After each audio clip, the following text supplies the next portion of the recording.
History of Catherine the Great.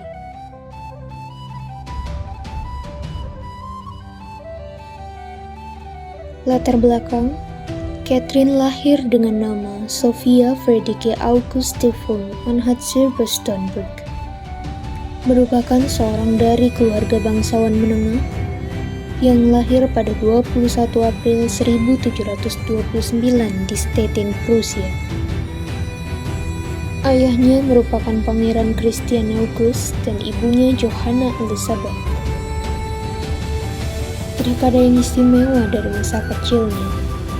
Namun ibunya Johanna tidak puas dengan nasib hidupnya karena menikah dengan pria yang statusnya lebih rendah, dan mendorong dirinya bersama Catherine mengunjungi kerabatnya yang memiliki koneksi baik dengan tujuan mengamankan pernikahan kerajaan bagi putrinya. Pada 1739, Catherine berusia 10 tahun, bertemu dengan calon Peter ketiga yang berusia 11 tahun sebagai pewaris tahta Swedia dan satu-satunya cucu Peter yang agung dari Rusia yang masih hidup, sehingga dianggap cocok sebagai pasangan Catherine. Dalam memuarnya, Catherine menulis Peter orang yang menyenangkan dan berpendidikan baik. Namun, Peter belum berkembang secara fisik dan emosional. Pada Januari 1742, Peter diangkat sebagai pewaris Elizabeth, dan saudara laki-laki Johanna, Adolphus Frederick, menjadi pewaris tahta Swedia menggantikannya. Di sisi lain, pada hari tahun baru 1744, undangan dari Rusia tiba untuk Johanna dan Catherine, diikuti oleh surat dari Raja Frederick II dari Prusia yang menyatakan keinginannya agar Catherine menjadi istri Peter. Dan kemudian pada 10 Januari 1744, Catherine dan orang tuanya sedang dalam perjalanan untuk menemui Raja Frederick II di Berlin, karena harus menyetujui Catherine sebelum dia berangkat ke Rusia. Pada 16 Januari 1744, Catherine dan ibunya melakukan perjalanan ke Rusia. Mereka tiba di Istana Musim Dingin pada 3 Februari 1744. Kemudian pada 1744, 9 Februari, mereka akhirnya bertemu dengan Peter, dan Peter sangat senang melihat Catherine. Namun jelas bahwa ia menganggapnya sebagai teman daripada calon istri. Setelah tiba di Rusia, Catherine melakukan pendidikan dengan seorang profesor yang mengajarinya bahasa Rusia dan seorang pendeta yang memberinya pelajaran Gereja Ortodoks Rusia. Pada tahun 1745, Catherine menikah dengan Peter. Namun sejak awal pernikahan itu jauh dari kata bahagia. Peter, seorang pria yang dianggap tidak dewasa, kurang tertarik pada politik atau urusan negara. Dia lebih suka tenggelam dalam hobinya, hampir tak pernah memberikan perhatian pada Catherine. Hubungan mereka dipenuhi dengan ketegangan. Kebahagiaan terasa begitu jauh dari jangkauan. Di tengah situasi inilah, Catherine mulai bergerak. Diam-diam, dia mulai mencari dukungannya politik sendiri. Dia memahami satu hal penting, untuk bertahan dan berkembang di istana, dia butuh dukungan. Dukungan dari bangsawan, dukungan dari militer. Peter yang kurang populer di mata aristokrat hanya mempermudah langkah Catherine. Peter memiliki kepribadian yang aneh dan tampak lebih mendukung Prusia daripada Rusia, tanah air yang mereka pimpin. Ini membuat banyak bangsawan menjauhi Peter, membuka peluang bagi Catherine untuk membangun jaringan yang kuat. Tahun 1762 tiba. Setelah kematian Elizabeth, Peter menjadi kaisar Rusia. Namun, bukannya membawa perubahan positif, keputusan-keputusan yang diambil Peter justru memperburuk posisinya. Salah satu keputusan yang kontroversial yang diambilnya adalah menarik pasukan Rusia dari perang 7 tahun dan menandatangani perjanjian damai dengan Prusia, yang dianggap oleh banyak orang sebagai pengkhianatan terhadap bangsa Rusia. Tak hanya itu, Peter mulai mencoba mengurangi kekuasaan gereja Ortodoks, sebuah langkah yang sangat tidak populer, baik di mata rakyat rakyat maupun para bangsawan. Ketidakpuasan terhadap Peter semakin meluas. Di sisi lain, Catherine terus memperkuat posisinya. Ketidakpuasan terhadap Peter III mencapai puncaknya pada pertengahan 1762. Peter kehilangan hampir semua dukungan dari faksi-faksi penting dalam istana, termasuk dari militer dan para bangsawan yang kecewa dengan kebijakan-kebijakannya yang pro-Rusia.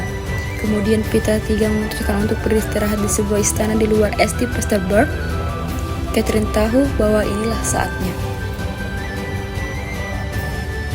Dia kudeta Peter III oleh istrinya, yaitu Catherine. Nah, pada awal 28 Juni, tak lama setelah ditahan, Peter ini dia meninggal dalam penahanan di bawah keadaan yang misterius. Meski penyebab resminya disebut penyakit wasir, rumor yang beredar mengatakan bahwa kematiannya adalah akibat dari pembunuhan yang diatur oleh pendukung Catherine. Namun, Catherine sendiri tidak pernah secara terlangsung terlibat. Catherine naik tahta sebagai pemimpin Rusia.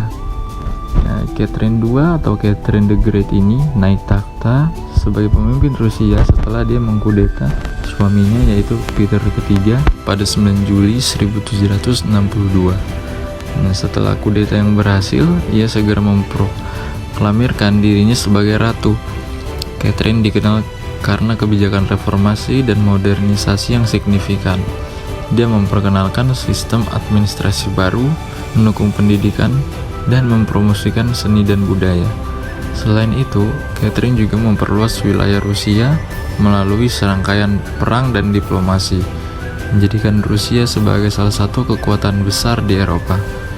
Pemerintahannya berlangsung selama 34 tahun, dan ia sangat dihormati atas kontribusinya terhadap perkembangan Rusia, baik dalam bidang sosial maupun politik. Catherine sering dianggap sebagai salah satu pemimpin wanita paling berpengaruh dalam sejarah. Perubahan-perubahan yang dilakukan Catherine selama masa pemerintahannya. Meskipun Catherine telah menggulingkan suaminya Peter, posisi kekuasaannya masih rapuh setelah kudeta.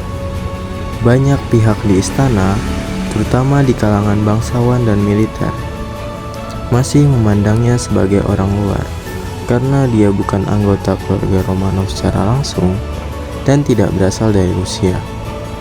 Selain itu, legitimasi Catherine sebagai penguasa juga diragukan karena dia bukan pewaris sah. Untuk mengamankan posisinya, Catherine perlu segera mendapatkan dukungan dari para pemimpin militer dan bangsawan Rusia. Dia berhasil melakukan ini dengan baik melalui kebijaksanaan politik dan aliansi strategis. Salah satu tindakan pertamanya adalah mendapatkan dukungan penuh dari pengawal kekaisaran atau Imperial Guard yang memainkan peran penting dalam kudetanya. Dia juga mendapatkan dukungan dari Gereja Ortodoks Rusia dengan memperlakukan gereja dengan hormat. Catherine harus meyakinkan bangsawan dan rakyat Rusia bahwa dia adalah penguasa yang sah dan layak.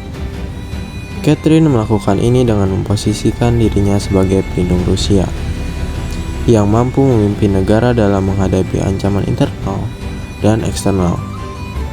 Dia mempresentasikan dirinya sebagai penerus kebijakan Peter the Great yang ingin memperkuat dan memodernisasi Rusia. Sebagai seorang yang terpengaruh oleh ide-ide pencerahan di Eropa, Catherine mulai memperkenalkan berbagai reformasi yang bertujuan untuk memodernisasi Rusia. Dia menjalin hubungan dengan para filsuf terkenal seperti Voltaire dan Diderot, dan menjadikan Rusia lebih terbuka terhadap gagasan-gagasan modern dari Barat. Dalam upaya untuk memperbaiki hukum Rusia, Catherine membentuk komisi legislatif pada tahun 1767 yang bertujuan untuk menyusun kembali undang-undang Rusia yang sudah ketinggalan zaman dan sudah teratur. Catherine juga menerbitkan Nakas. Nakas adalah sebuah dokumen yang berisi prinsip-prinsip pencerahan tentang hukum dan pemerintahan. Namun, meskipun berkomitmen pada reformasi, Catherine juga berhati-hati agar tidak mengguncang fondasi kekuasaan bangsawan. Salah satu tantangan utama yang dihadapi adalah masalah perbudakan petani atau serfdom. Meskipun dia menyadari kekejaman sistem tersebut, Catherine tidak mengambil langkah-langkah besar untuk menghapusnya, karena ketergantungannya pada dukungan bangsawan yang memiliki para petani sebagai budak. Dalam tahun-tahun selanjutnya, Catherine memimpin Rusia melalui berbagai peristiwa penting. Dia memimpin Rusia dalam Perang Rusia-Turki pada tahun 1768 sampai 1774. Rusia berperang melawan Kekaisaran Ottoman dalam upaya untuk memperluas pengaruhnya di wilayah Laut Hitam, yang berakhir dengan kemenangan besar dan menandai kebangkitan Rusia sebagai kekuatan besar di Laut Hitam. Pemberontakan Pugachev pada tahun 1773 sampai 1775 menjadi tantangan besar bagi pemerintahannya. Pemberontakan besar yang dipimpin oleh Emelian Pugachev, seorang buronan yang mengaku sebagai Peter III yang hidup kembali. Pugachev memimpin pemberontakan petani yang luas di wilayah Ural dan Volga, yang sangat mengancam kekuasaan Catherine. Tetapi Catherine berhasil menumpas pemberontakan tersebut. Pemberontakan ini mengungkap ketegangan sosial yang mendalam akibat sistem perbudakan petani atau serfdom. Salah satu pencapaian terbesar Catherine adalah aneksasi Crimea pada tahun 1783 yang mengokohkan posisi Rusia sebagai kekuatan besar di wilayah Laut Hitam. Dia juga memperkuat posisi bangsawan dengan menerbitkan Piagam Kebebasan bagi Bangsawan pada tahun 1785 yang memberikan hak-hak istimewa kepada kelas bangsawan. Mereka dibebaskan dari pajak dan kewajiban militer yang membuat mereka lebih independen dan terlibat aktif dalam kehidupan sosial dan ekonomi. Pembangunan di masa Catherine the Great.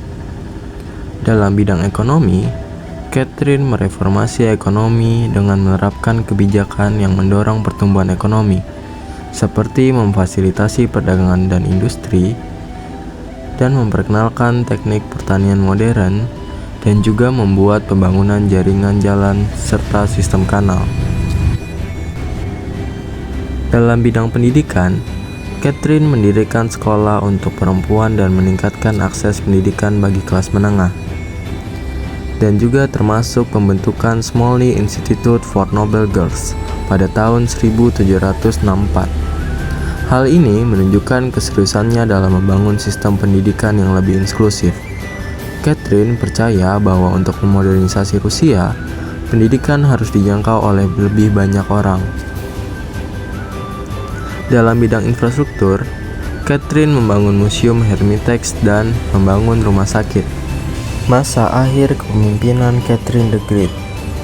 Namun, di akhir masa pemerintahannya, Catherine menghadapi tantangan baru dari revolusi Prancis pada tahun 1790-an. Catherine yang awalnya tertarik pada ide-ide pencerahan, berubah menjadi sangat konservatif dan memusuhi revolusi. Dia menganggap revolusi sebagai ancaman bagi monarki di seluruh Eropa. Catherine memperketat dan menindak kelompok-kelompok revolusioner yang dianggap mendukung perubahan radikal. Pada 17 November 1796, setelah lebih dari 3 dekade memerintah, Catherine meninggal dunia. Pemerintahannya meninggalkan jejak yang mendalam dalam sejarah Rusia, mengubah negara tersebut menjadi kekuatan besar di Eropa, dan memastikan namanya dikenang sebagai salah satu pemimpin paling berpengaruh di sepanjang masa.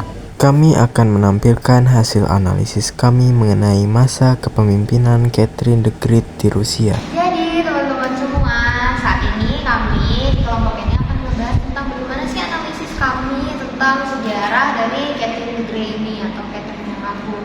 Jadi nanti masing-masing kami akan menguraikan pendapat kami tentang bagaimana masa pemerintahannya si Catherine setelah mengkudeta Peter III.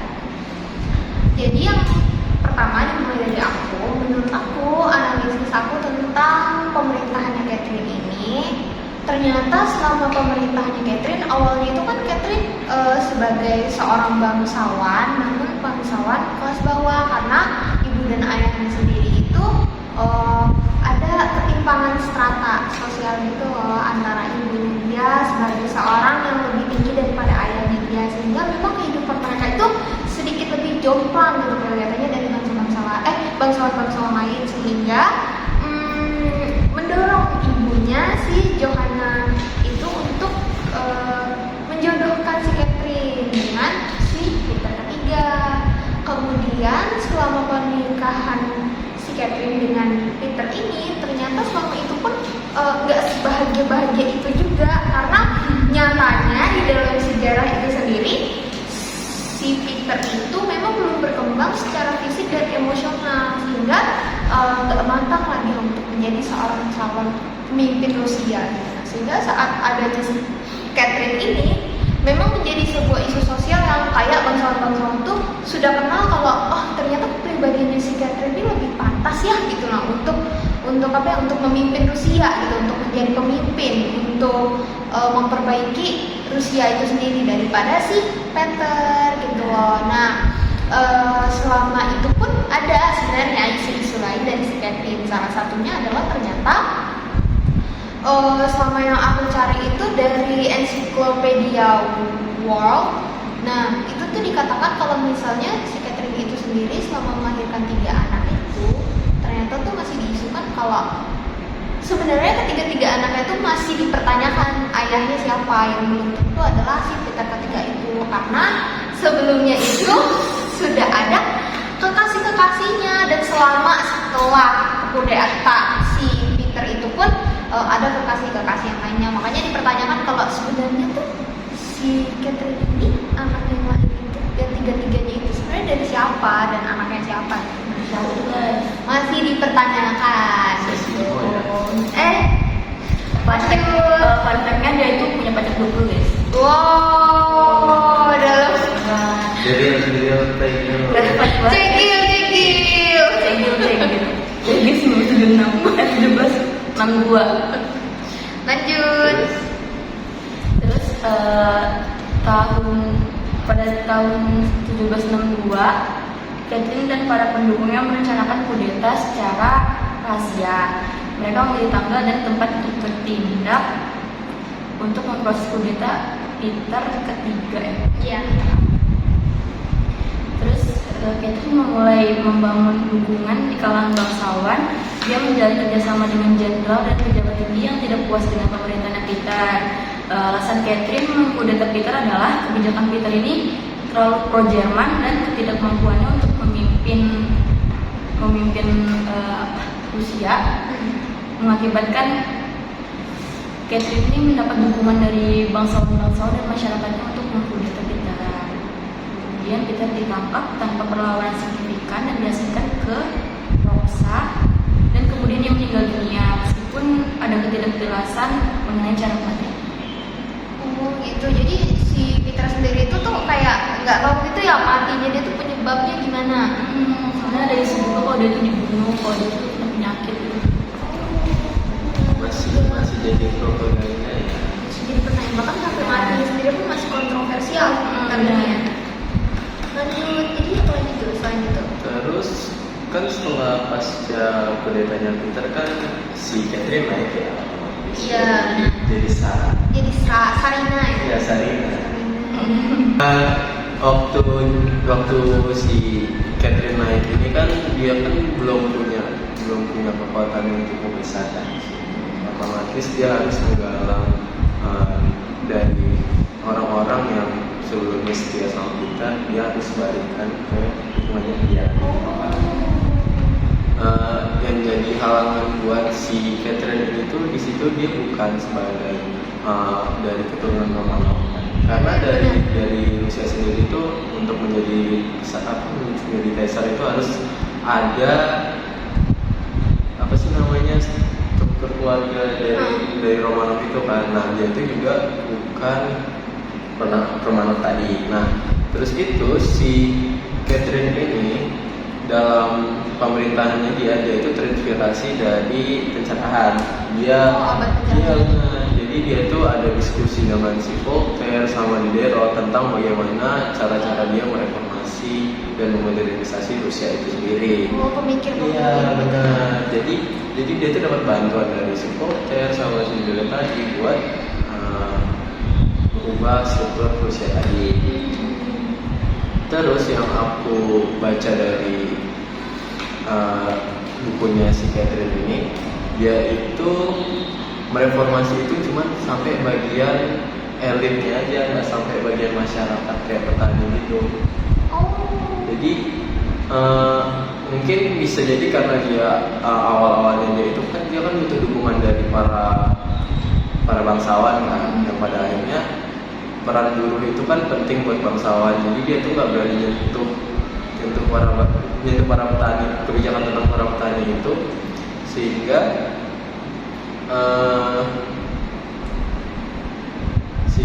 Catherine itu nggak membuat kebijakan tentang bagaimana para petani itu dirubah sistemnya gitu. Nggak mendukung para Ya, petani. ya.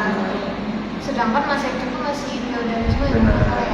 Nah, kalau namanya itu tuh namanya Shanto. Gimana sih masa akhir pemerintahan dari Catherine? Nah, jadi di masa akhir pemerintahan Catherine itu muncul tantangan baru, di mana itu tantangan revolusi Prancis. Nah, di mana yang sebelumnya ini Catherine sendiri ini dia terinspirasi dari pencerahan Eropa nggak sih? Iya, Pencerahan Eropa.